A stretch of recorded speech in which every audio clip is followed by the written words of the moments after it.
Hello, StarCraft fans! This is Falcon Paladin coming to you with yet another weekly edition of Into the Void. This is a game between RutAbAgA and DragonKnight on Dusk Towers. In the bottom side of the map, we have the red Zerg player. It is RutAbAgA.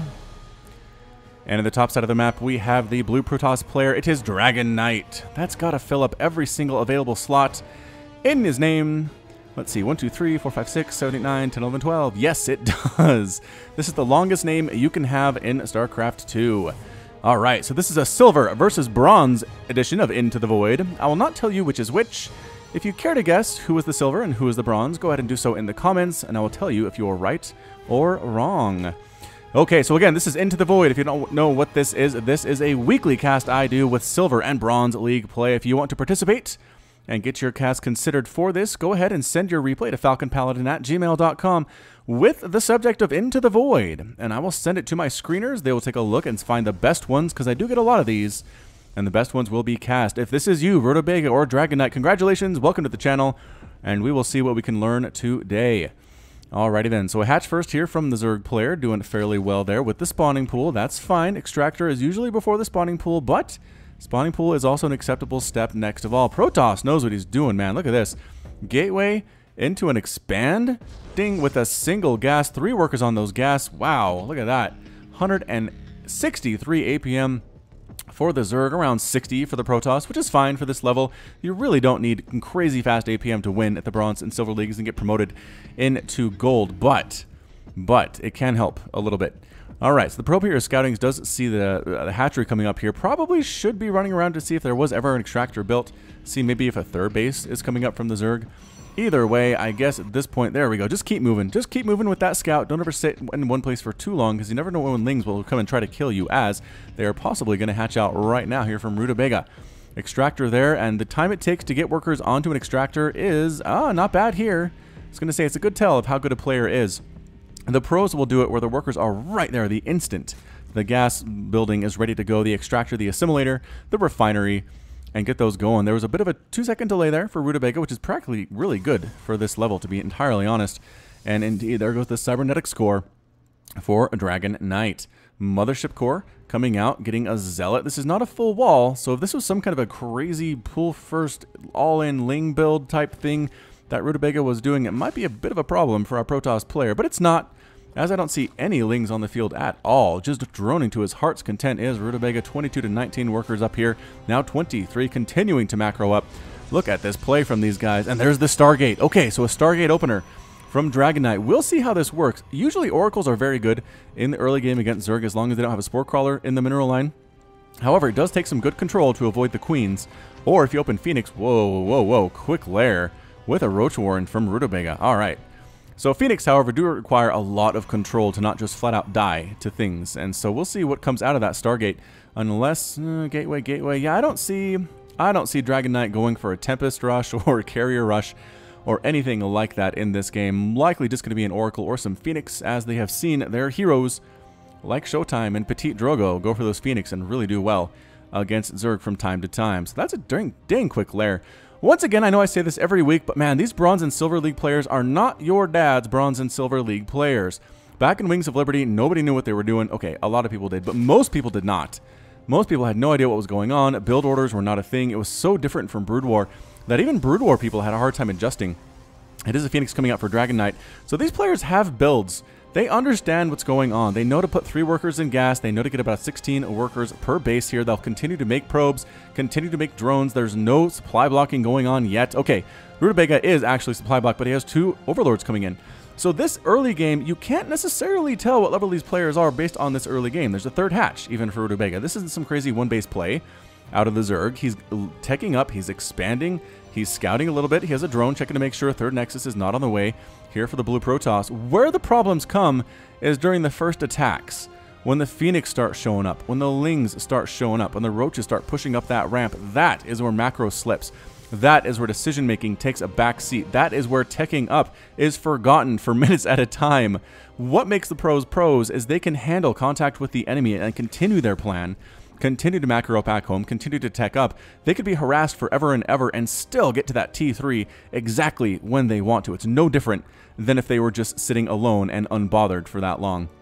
The Phoenix are here. There are 2 of them. Usually you want to see about 4 or 5. They are continued Phoenix production out of that Stargate, so it's not like DragonKnight is ignoring them completely. It's actually a double Stargate play here, as there are 2 in that production tab. This is very interesting. I wonder exactly where DragonKnight's going to stop. Again, I think maybe 5 to 6 is probably the maximum. 7 might be too many, in my professional opinion here. That drone, just letting that Nexus come up, no big deal. And here we go. Phoenix going to take down Overlords. Going for drones is probably your best bet here, though. With these Phoenix getting in there and taking out drones is going to be what you want to do. But again, trying to supply block your opponent, not bad either. Although, RutAbAgA is not necessarily close to that yet. Has really made some extra Overlords to compensate. There it is, now lifting. Getting a Spore Crawler is good. And pulling the drones. There we go. Pull the drones if they're under attack. Yes, they're not mining, but it's better than them all dying because they sat there and got killed by Phoenix. Look at this. Phoenix count 5. 1 more on the way. We're going to see 6 does take out a Queen. Another Overlord here. Taking shots. Gets exploded. Pulling back the wounded Phoenix. More wounded Phoenix just running away from the Spore Crawler. Back to mining. I'm not sure if it's totally safe here. Whoa. Almost built a Roach Warren in the mineral line. That's interesting. The Spore Crawler position would probably be better here just to get better coverage of the whole thing. But man, these Phoenix are going to town. Holy shamoly. 5 drones killed so far by these Phoenix. Missile attacks level 1 on the way here for the Zerg player. Any more Spore Crawlers at all? No. No, there's a Spire coming up, though. Man, that's the other thing. If they're a Phoenix, just throw a Spore in every mineral line. Just do it. Oh, there are 2, actually, which might not be bad considering how many Phoenix there are. The drones are trying to stack up and avoid the Graviton Beam. Can't quite do it, though. They are just getting absolutely massacred here. It is now 22 to 31 workers, 21 to 31. The drone massacre is one for the ages, ladies and gents. Queen here stabbing away. There's the Spore Crawler. Again, you can't wait till the Phoenix show up to start building a Spore Crawler. I don't know why these guys are running. I really don't. Yes, double Spore is scary, but here... Oh, double Spore here too. Okay. All right. So I'm going to say right now, workers lost 12. Resources lost 1,200 and 25 gas. Yeah, I'm going to say that was effective. Those are effective Phoenix. Now, again, what the pros will do is keep these Phoenix active for the rest of the game, flying around, killing Overlords like this one, picking up workers at expansions where they can. What you can do, if there are Spore Crawlers in the mineral line, you can often find a little bit of an area back here where you can pick up the workers that are getting gas and kill those ones without necessarily losing a Phoenix in the process. That's something we see a lot from players like Petit Drogo, especially in this matchup. But again, RutAbAgA doesn't seem too rattled. Went ahead, got the Spire that was scouted, again, by DragonKnight. But you don't really want to go for Muta at this point just because Phoenix are so good against Muta. This bonus damage to light that they have here, 10 versus light, 5 damage versus non-light. Plus there are upgrades that are available that make them even better against the Mutalisk. Phoenix just dancing around, trying to see what they can do there. Oh, picking up the ones on the gas. Look at that. Somebody's been watching my casts. Somebody's been watching professional casts as well. That is very, very impressive indeed. How about over here? Queen ready to go and taking shots. Might lose a Phoenix. They does lose a Phoenix there. Another one too. Double shots from those Spore Crawlers. Another Phoenix dies. A Queen here stabbing away, picking up roaches. Not necessarily a good use of the Phoenix energy there, but when in doubt, I mean, go for it. Another Phoenix gonna die. Bam! And it drops the Queen too.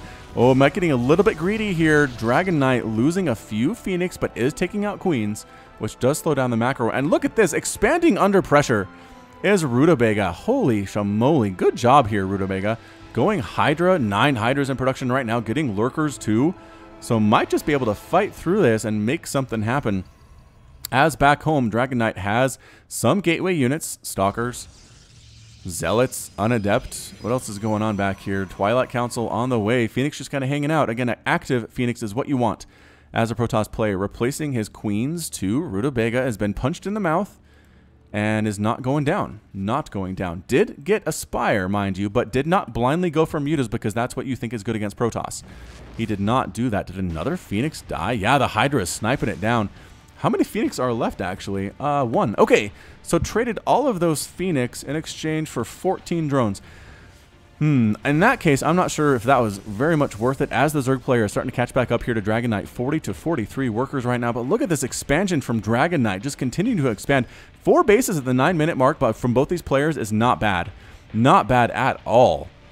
I would just say a lack of aggression from RutAbAgA might be a bit of an issue, although he's starting to push now with Roaches and Hydras. Do these guys have muscular augments quite yet? No, they don't. The Roaches don't have glial reconstitution either. So this might be a little bit difficult to micro, but this is a pretty good spread. Do these guys have charge? No, they don't have charge either. It's being researched. No. Okay, so this is going to be a very gateway-heavy army against Roach Hydra, which is very good against gateway units. All right, one pylon goes down. Another one going to snipe down. And no photon overcharge today here. Can they get the Nexus? Are they focusing it? No, actually changing target as necessary. Not going to focus down the Nexus and just let everybody die. Backing out a little bit, recognizing this is a lot of Adepts. Adepts are very good against Hydras. And turning around in a pretty good choke point here to take down all of the Zealots. They are completely gone. Nope, those guys back there are still available. Mothership Core sniping things down too. Who's going to win this thing? Hydras, again, super good in this situation. Zealots getting up here, getting some slashes off, sniping down the Mothership Core. That's a big get there for RutAbAgA. And Stalkers very bad against this particular composition from Zerg. So all of the Stalkers are now completely gone. It's 79 to 74 workers. More Stalkers coming in. Again, I just don't know. This is a lot of Stalker, though. And they do have +1/+1, mind you. Wow, that's very good, actually. Upgrades continuing for DragonKnight. Well, not continuing, but they did stop at +1/+1, which is not bad. So nice little push there. Didn't take down the 4th base, but really traded, I think, well.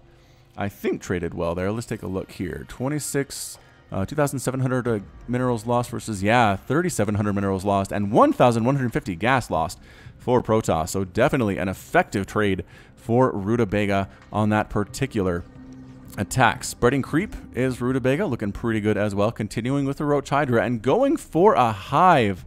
RutAbAgA, 11-minute hive, not too shabby. Very impressed indeed with that. Now a hive is good for ultras, it's good for broodlords, good for all that Tech 3 goodness that Zerg players are interested in getting. But for the meantime, it's going to be Roach Hydra, but not sticking on Roach Hydra, mind you. This is something that RutAbAgA has seen before. Zergs that stick on this do sometimes just straight up lose to compositions and things that Protoss can do. For example, Disruptors, very good. And this is a Robotics Bay coming up for DragonKnight, so could go for Disruptors. I haven't seen many Disruptors in Into the Void casts, but it's something that could definitely happen here. Researching charge for the Zealots, increasing their movement speed and the ability to charge up to units and just destroy them. Immortals getting mixed in too, very good against these Roaches, doing extra damage versus Armored. A mass Hydra play here would be super good though. Yeah, no Adepts. Adepts are very good against Hydras because of that bonus damage to light. There's actually somebody on the StarCraft subreddit that did some testing with Adepts and Hydras straight up and just found the Adepts traded really, really equitably in that situation. Oh, transferring workers to RutAbAgA. You're not giving me much to complain about right now. You're actually playing fairly well for an Into the Void cast. You should get promoted any day now, I'm going to say. All right, so Spire being morphed into a greater Spire, which means we will see Broodlords continuing with the missile attack upgrades. I would think maybe you'd want to start some air attack upgrades or some melee attack upgrades just for those Broodlords, as missile attack doesn't benefit them at all. But the Lurkers do get a lot of use. So I think we're going to see a Lurker attack here while teching up to Broodlords in the background. That is just amazing. That is fantastic by RutAbAgA. DragonKnight, on the other hand, I love the Immortals. I love the charge lots. Even has a Warp Prism for some special tactics, as White Raw has termed it, or termed them. Stalker, or Zealot rather, running around, and Zealot versus Queen. Nope, Zealot ignoring it entirely. Going to try to maybe go after some workers, I suppose. And yeah, going to take out a drone, two-shotting the drone, but 2 Queens with upgrades, 2 with the +2/+2. They're going to die immediately. Going to maybe high ground assault, high ground harassment from RutAbAgA. He thought about it and then changed his mind. I think he's going to beg people to walk through this, burrow his Lurkers, and just beg the Protoss to come through because, man, Lurker Spines and this narrow choke, oh no, don't do it. Oh, DragonKnight, too smart. Too smart for that. Says, no way, Jose, you're not doing that one. Warp Prism tried to make some things happen there, but I think Spore Crawler might have chased it away. Something, but yep, pushing on up here with the Lurker support. Lurker's going to burrow on in here. Once again, can they burrow? No, one dies immediately, and no, the other ones have completely burrowed now. The Zealots doing a lot of damage. Purification Nova, oh, bam, killing some of his own Zealots there. But coming on in with Corruptors, too, taking out that Mothership Core. Nicely done, Corruptors. Are there enough ground units here to make this thing happen? No. I don't know that there are. The Lurker Spines are tearing through everything that is left here, though, so that's a bit of an issue for DragonKnight. Might actually lose this Nexus, but no, retreating on home. Good use of Purification Nova and the Observer to spot those Lurkers, but pushing on back here once again. RutAbAgA not able to kill that 4th base, but still pretty darn strong attack there. Maybe not enough Lurkers. I like the Corruptor play. Is he going to morph them into Broodlords?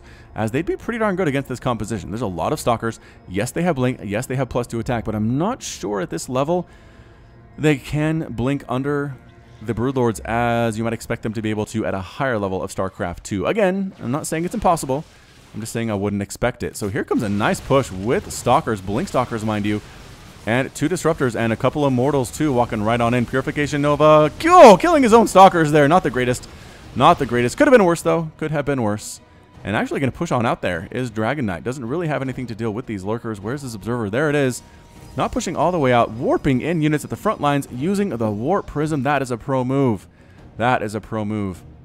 Corruptors going to fly up here. I think they might just morph into Broodlords over here and then just start raining down fire on the main base. We'll see. The Zealots coming around to check to see if there's a base up here they can kill. And there's not, but that was a good little scouting push by DragonKnight. Lurkers setting on up, waiting for these guys to come in. Disruptors might just be able to, I mean, scoot in a little bit. Purification Nova these guys. 1-2 shot from a Purification Nova will take them down. Here we go. Oh, that's what's going to happen. DragonKnight. DragonKnight. Sending in the Purification Novas in 3, 2, 1. Oh, taking out 1 Lurker, greatly weakening one of them as well, and backing out because that is a pretty big cooldown on Purification Nova there. I believe is it 20 seconds? It's immobile while this is active, and 2 seconds. I don't know what it is.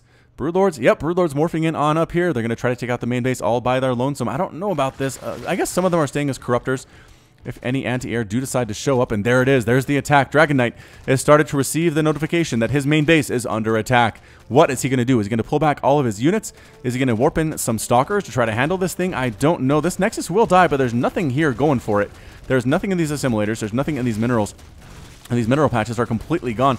The probes might want to run here, too, because these Broodlings are going to turn their attention there as soon as the Nexus is gone, and they do! And they do. Goodbye, all of these probes. It was nice knowing you. Just pushing for it. DragonKnight says, fine. You're going to kill my stuff. I'm going to lead with my Disruptors. No, don't die, Disruptors. Oh, the Lurkers all got torn apart, though. Here it is. We're just base racing it now.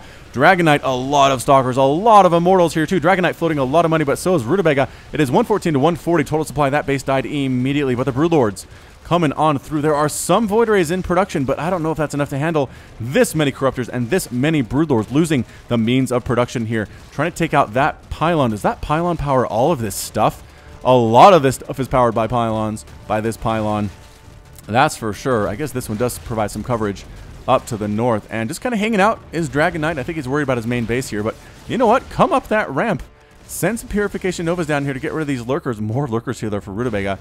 That is actually intimidating for DragonKnight. And Pylon gonna die. No, again, these Broodlings have no attack upgrades at all, so maybe this isn't as effective as it could be, but still not bad. Walking in are the Disruptors. Are they just getting murdered there by the Lurkers? But the Lurkers getting killed themselves. There's enough Immortals to just tear through that there. Another base is going to die. The Broodlings continue to tear this apart. Cybernetics core goes down.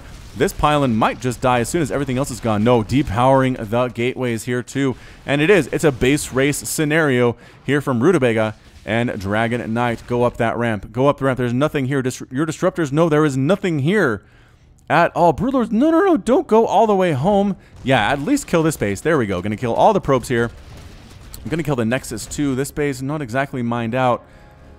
You could also, here's this ability here, Caustic Spray, that Corruptors have in Legacy of the Void. Emits a stream of acid that deals 7 damage per second for 4.3 seconds, then increases to 35 damage per second here. Laying waste to the main base is DragonKnight. Roach Warren being exploded. Extractor falling apart. The Hive being taken down to Ninja Nexus right here from DragonKnight, and Ninja Expand here from RutAbAgA. Nexus attempted to be planted here by someone. I'm guessing this probe might have something to do with that. But yeah, the main base is gone. I mean, with the exception of the spawning pool and that extractor, that is it. That is it. It is 17 to 33 total workers here. Yep, just officially base racing. Caustic Spray would be really good. RutAbAgA, you can use it. I know you don't see it a lot, but it would be really good in a base race situation right now. Right now, the Corruptors do not have to be entirely useless. You can actually use them for things like taking out Nexuses, but that's A-okay. Another base is gone. Greater Spire under threat of destruction too. 4 drones are left. Oh, leaving these guys alive. DragonKnight has mercy upon those drones, and this Broodlord morphed here is going to go all the way across the map to join its brethren, or whatever Broodlords happen to be. Taking another base here is DragonKnight, but this one is scouted by RutAbAgA. Warp Prism might warp in a ton of Zealots to try to take this thing out. How many powered gateways are there, though? 2? 2 powered gateways. 3 powered gateways. Another Nexus falls. The Broodlords really going to town here. The spawning pool is going to die by itself since it's off creep, but DragonKnight leaves nothing to chance and does take it out with his army. So it's 59 to 85 total supply here, but DragonKnight is supply blocked as he warped in these zealots to take out this hatch. Looking good. Oh, another ninja expand there by RutAbAgA too. Both players are choosing to expand on opposite sides of the map, which is always kind of fun. Broodlords again going after these units. Really caustic spray. I'll say it one more time. Players, if you're a Zerg, learn what the caustic spray ability does. It can only target buildings, but man, in situations like this, it is worth its weight in gold. I don't know how much caustic spray weighs, but trust me, it is amazing. Nexus, is it up? Yep, it's up there. Ready to rock, ready to make probes, although neither of these Nexuses are actually doing that at the moment. That's okay. Zealots did manage to finally take out the hatchery. What is left? I think this might be it for RutAbAgA. Is that his final building? I think that's all he has. Structures. Yeah, I mean, he's got 4 creep tumors and a hatch. That's it. That's it. All right, so this base under attack here. 2, depowering the robotics facility. Corruptor count looking very high. Now, in a direct fight, I think RutAbAgA has this thing. Stalker count isn't necessarily high enough to deal with this many stalkers. That's a lot of, not stalkers, a lot of broodlords. A lot of broodlords there. So Nexus is going to fall, and at some point RutAbAgA will realize, hey, my opponent is not being revealed. That wasn't his last Nexus. He still has one out there somewhere that I cannot see. Look at this. Nope, doesn't know about... let's see here. There we go. Doesn't know about this. Does know about this because, again, the drone's there. Assimilator's getting taken out here too. RutAbAgA can't even morph in any more broodlords because that Greater Spire is gone. So this is what he has right now. This is it. Expanding here too. Sending some drones on out. Do some scouting to see this. DragonKnight is not actually making probes. I don't know what he's doing with his APM. Ah, he's making 100 pylons. Okay. Okay. That's fine. That's a fine use of your energy. Scouting on in here did... Yep. Drones found this one too. Okie doke. So Zerg player knows, I think, about both Nexuses, about what is left. Yep, sees all these too, scouting with drones. Good drone scouts, everybody. This hatchery gonna die. The army is here. The broodlords are in no position to save it. And this is it. No, this isn't it. This is the last one. That's the last building that our Zerg player has. Go make some extractors or something. You have 5 drones and 4,000 minerals. You have to make a hatch. Something of the sort. No, can't build there because the debris is in the way. Oh boy. Oh boy. Here we go.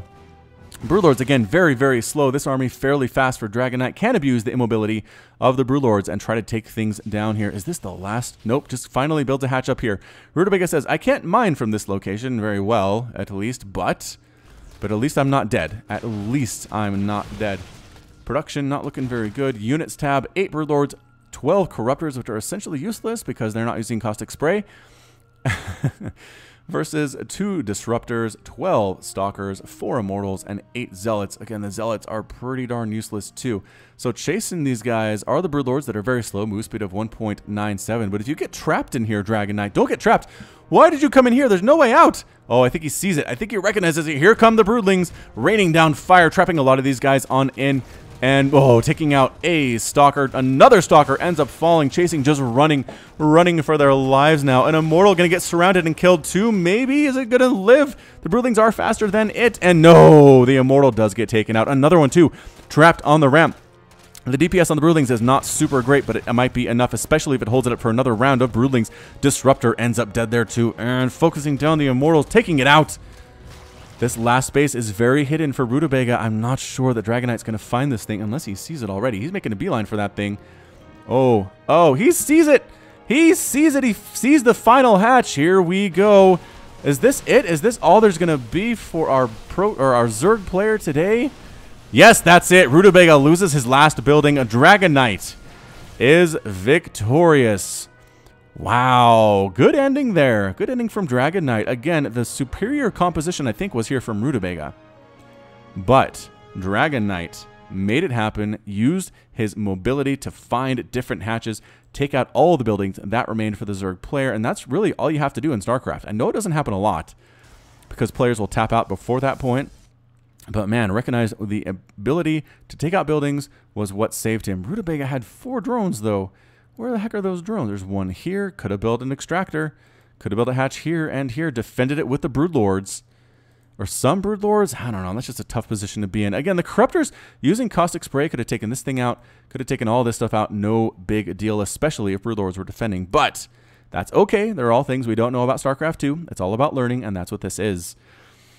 Okay, so that's it from me. This has been Falcon Paladin with yet another weekly edition of Into the Void. Go ahead and hit that like button. Hit the subscribe if you like what you saw and what you heard today. You can also catch me on Twitter and Facebook, both at /Falcon Paladin. And until next time, as always, thank you so much for watching, and you take care of yourself. Broken and ashamed by what you have done. There is no redemption,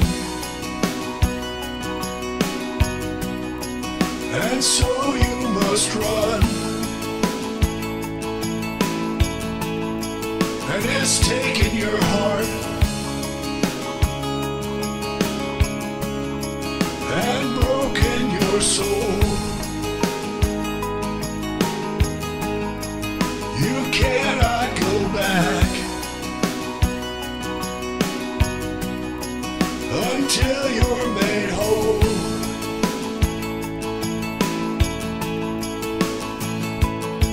And you're running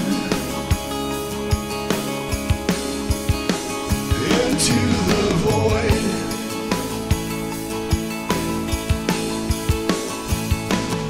You go searching into the void to find a place you can live, a place you can love. Is it just an illusion? When push comes to shove,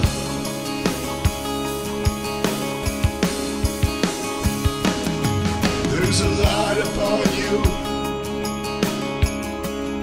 and you follow it on, looking for a reason and a way to atone.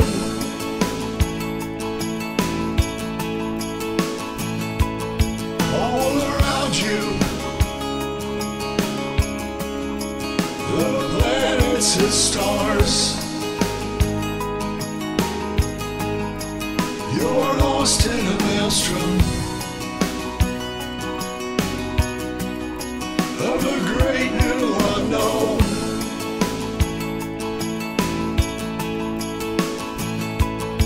And you're running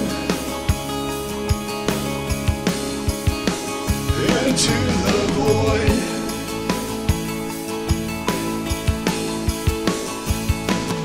You go searching into the void to find a place you can live, a place you can love. Is it just an illusion? When push comes to shove,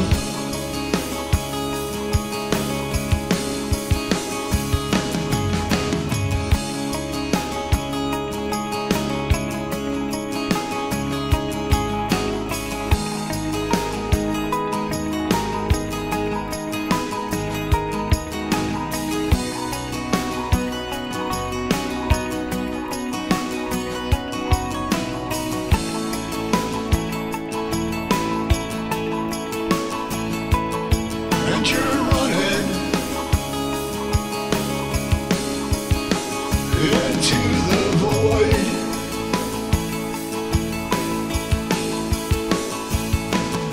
You go searching into the void.